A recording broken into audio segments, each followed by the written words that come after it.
Olá, este é o CNN Money, o podcast que te ajuda a tomar as melhores decisões. Hoje é segunda-feira, 15 de agosto. Eu, Thaís Herédia e Priscila Yasbeck começamos juntas aqui essa semana com vocês, para vocês não perderem nada que é importante na economia no Brasil e no mundo.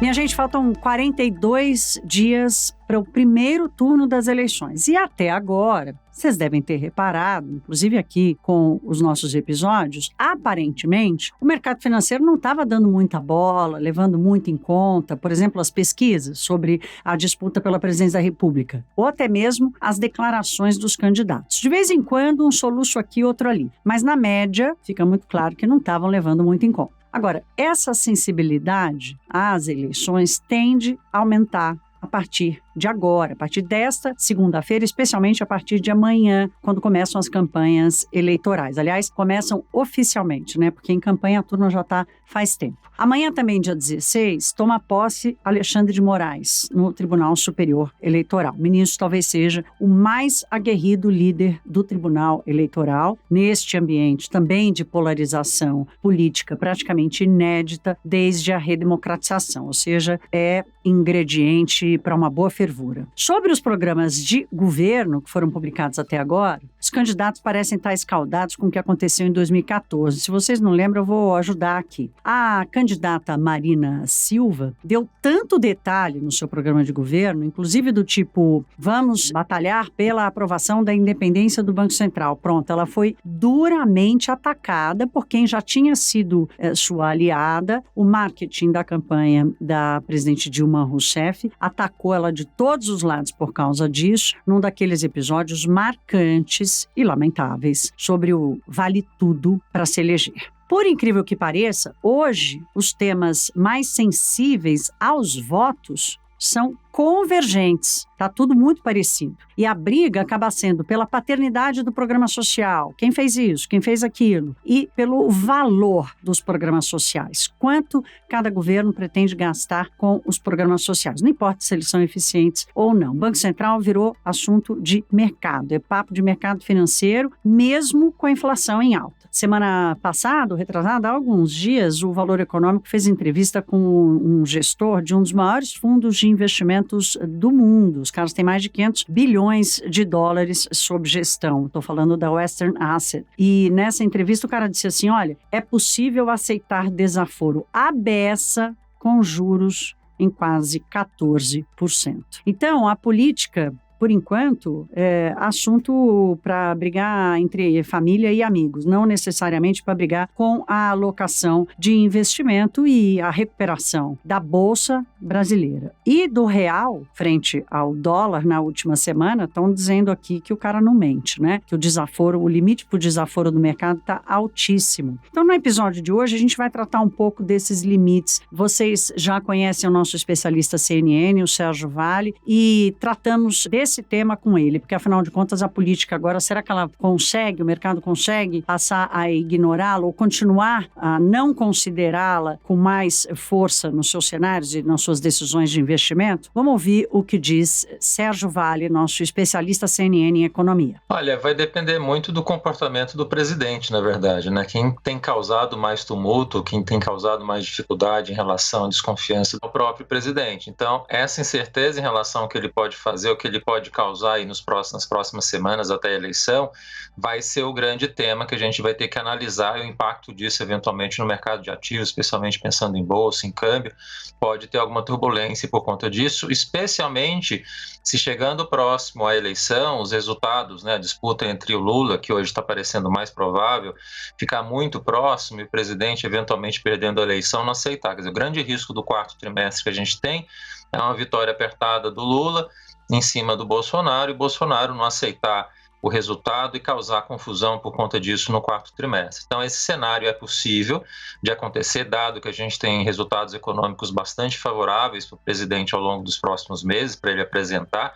Isso pode fazer com que ele ganhe musculatura eleitoral. Então, eu acho que ainda Está cedo para ter repercussão do ponto de vista de mercado de ativos, né? Mas ainda pode acontecer, infelizmente, alguma turbulência por conta disso sim, Thaís. Digamos assim que o brasileiro já está acostumado, de certa forma, com tanta turbulência que a gente viveu ao longo das últimas décadas. É mais um semestre que a gente pede um certo sangue frio da população para ela passar por esses momentos de turbulência, confiar que as instituições são seguras e vão conseguir barrar qualquer aventura, qualquer tentativa de uma crise mais acentuada em relação ao que a gente tem hoje, mas até a gente chegar lá, até a gente atravessar esse cenário, pode ser que seja turbulento, especialmente para quem está investindo. Quem está no mercado de ações, quem está começando a investir agora, pode ter um pouco de preocupação, porque pode ser eventualmente mais turbulento do que o normal, mas é esperar passar esse cenário agora, que muito provavelmente a gente tende a chegar a uma certa normalidade no ano que vem, e aí a gente vai precisar esperar, e acho que na verdade a gente como analista, a grande novidade que a gente está de fato esperando é chegar no final do ano, o presidente eleito, o que ele vai sinalizar de fato de política econômica no ano que vem, o que ele vai conseguir aprovar nos seus 100 primeiros dias de governo, no máximo 6 primeiros meses, né, que é a lua de mel que em geral os governos têm. Esse período vai ser essencial, porque a gente vai precisar aprovar reformas importantes que estão paradas em discussão já há algum tempo. Se a gente não conseguir avançar nessa pauta, vão ser mais anos de crescimento baixo, de volta de desemprego, e aí o brasileiro precisa se preocupar com mais intensidade. Então, tem um risco grande agora por conta desse cenário eleitoral, mas precisamos confiar nas instituições que a gente vai conseguir passar por essa situação mais dramática que a gente está tendo agora. Além dessas turbulências que vêm diretamente da política, que o Sérgio Valli estava comentando, ele também comentou sobre o risco fiscal, porque o judiciário aprovou o reajuste de 18%, então isso joga uma pressão muito forte para que outros servidores também peçam aumento. Então, esse é um outro ponto, somado a todos os gastos públicos que foram feitos com medidas econômicas nesse ano, que devem cobrar conta mais adiante, principalmente em 2023. Então, é algo que também os economistas estão citando com bastante preocupação, falando que deve piorar ainda mais o risco fiscal, não só por causa das turbulências, incertezas da política com as eleições, mas também por causa desse aumento de gastos muito forte que vem dos pacotes e também que vem dos reajustes de servidores, agora com essa pressão aí que vem do judiciário.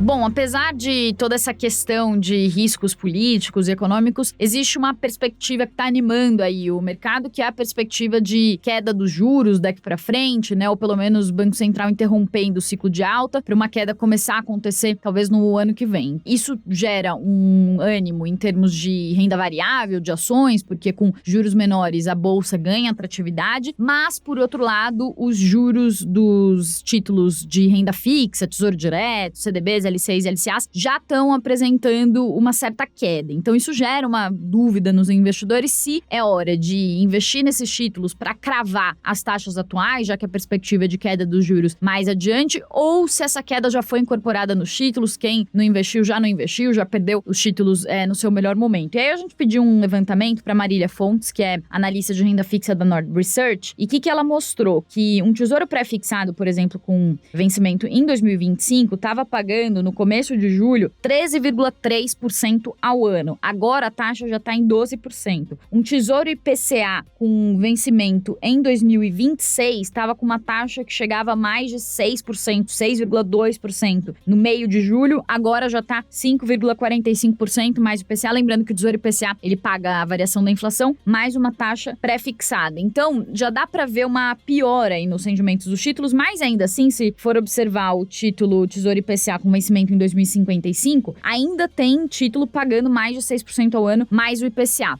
que isso traz de previsão? Que apesar dessa queda que já houve nos rendimentos, incorporando essa perspectiva de que a Selic pode parar de subir, pode, né? Porque o cenário é muito turbulento, a gente não sabe o que vai acontecer e nesse cenário totalmente turbulento, cisnes negros surgem e às vezes mudam as perspectivas, sempre importante a gente ressaltar isso. Mas, nesse cenário de perspectiva de queda dos juros, os rendimentos dos títulos já tiveram uma queda, mas para quem for levar o título até o vencimento, essa oscilação toda, essa incerteza no mercado acaba não afetando, porque se você levar o título até o vencimento, você ganha exatamente o que foi acordado na hora que você comprou o título. Por exemplo, ganha 12% no caso do Tesouro pré-fixado ou ganha 6% mais de IPCA no caso do Tesouro IPCA. Se você for com o título até o vencimento, é isso que você vai ganhar. Mas se você não souber quando você precisa resgatar esse título, é importante ter cuidado, porque como o mercado está oscilando muito, esse título pode sofrer efeito daquela chamada marcação a mercado e você pode perder dinheiro, inclusive dá para perder dinheiro na renda fixa, no Tesouro Direto, é importante sempre lembrar também, se você precisar vender esse título antes do vencimento. E a gente conversou justamente sobre isso com a Marília Fontes, que trouxe um pouco das perspectivas dela. Vamos ouvir. Quando eu olho para essas taxas, eu acho que elas estão bem otimistas, né?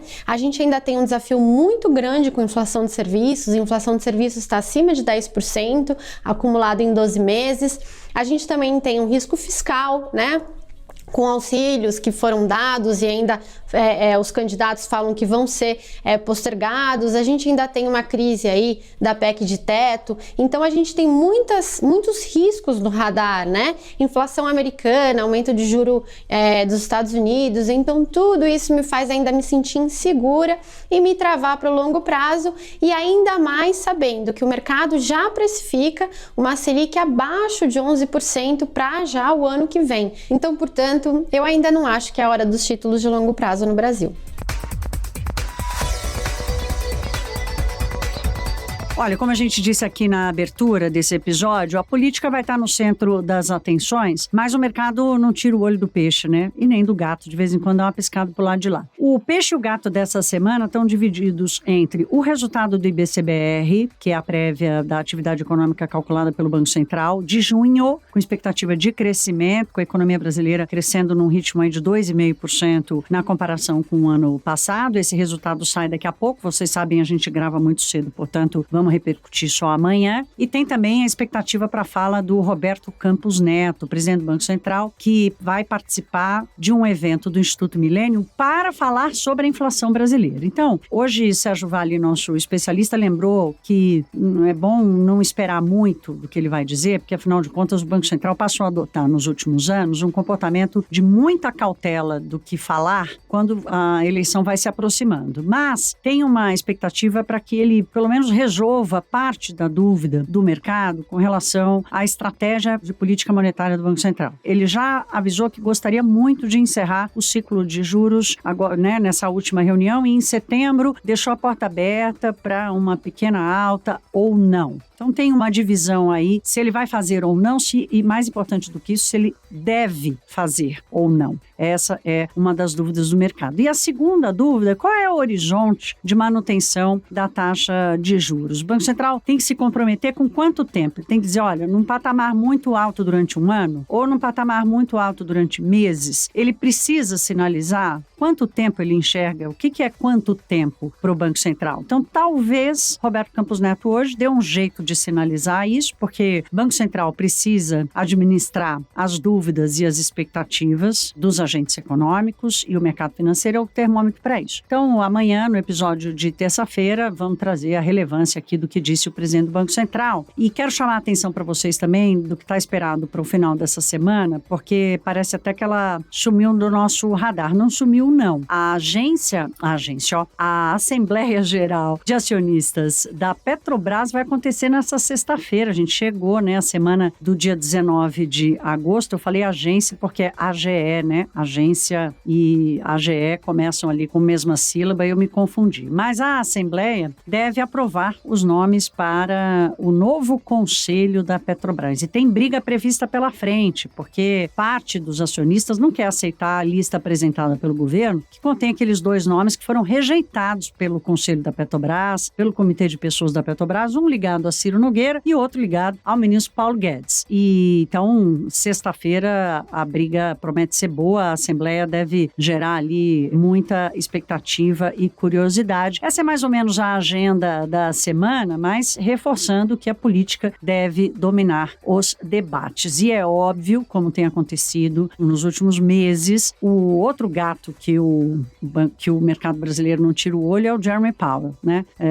Falando aqui, claro, estou fazendo um trocadilho, porque sai a ata da última reunião do Federal Reserve na próxima quarta-feira. Esse assunto para Priscila Yazbek, que vai dizer como é que o mercado está reagindo na expectativa do que vai dizer o FONC, que é o Comitê de Política Monetária do Banco Central Americano. Pois é, então esse dado aí, a ata do Fed nessa semana, né, não o dado, mas o documento em si, os sinais que o Banco Central Americano pode trazer em termos de juros, deve ajustar as expectativas sobre juros nos Estados Unidos. Por quê? Vamos relembrar, né? Teve aquele dado muito forte do mercado de trabalho nos Estados Unidos há 2 semanas, os dados do payroll mostrando o mercado muito aquecido. Jogou as expectativas de que a inflação ficaria pressionada, juros também, lá para cima. Depois vieram, então, agora, na semana passada, os dados de inflação ao consumidor e produtor que desaceleraram e vieram bem melhores do que o esperado. Então, isso trouxe as expectativas para baixo. Mostrou que a inflação pode ter atingido um pico e, com isso, o Banco Central pode ser menos agressivo com juros. Porém, também os membros do Banco Central americano, membros do Fed na semana passada, também chegaram a falar que, mesmo com a desaceleração da inflação, a situação ainda exige uma postura mais dura do Banco Central americano. Então, essa ata deve trazer um pouco desse ajuste. Se o que vai prevalecer é mais a tese de que a inflação atingiu um pico, deve ceder daqui para frente, o Banco Central americano não vai precisar ser tão agressivo, ou se o que vai prevalecer é a tese de que o Banco Central americano continua precisando ser agressivo para combater a inflação, já que mesmo com a desaceleração, a inflação americana ainda está acima dos 8% na comparação do ano contra ano, sendo que a meta do Fed é de 2%. E isso, claro, traz reflexos para todos os países, como a gente vem falando aqui. Se as taxas sobem muito lá nos Estados Unidos, tendência também é de alta para outros países, inclusive aqui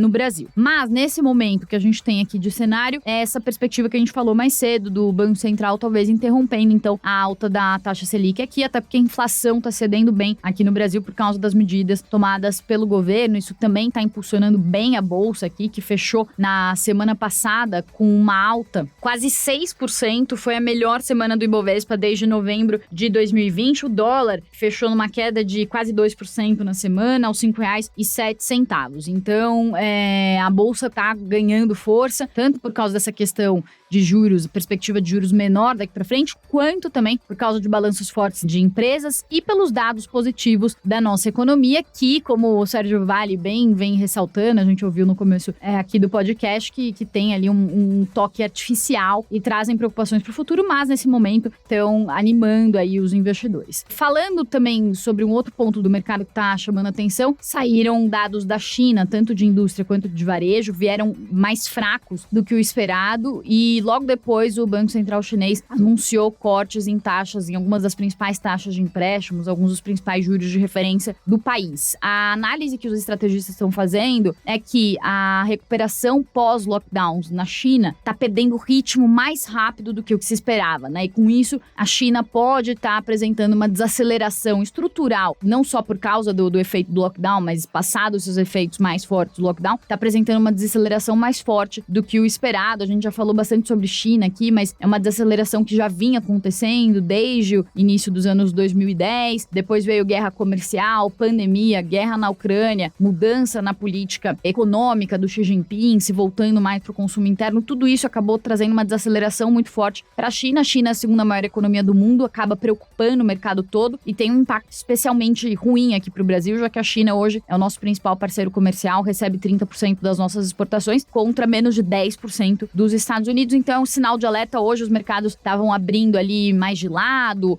os futuros americanos em queda com esses dados piores aí da economia chinesa, mas também porque depois das fortes altas da semana passada estavam corrigindo um pouco dos ganhos nessa semana. Esse episódio foi bom hoje, hein? Eu gostei, tenho certeza que vocês gostaram também. Amanhã temos muita repercussão para dar aqui no nosso super podcast e vamos contar com a sua audiência, óbvio. Se cuidem, um beijo e até. Tchau!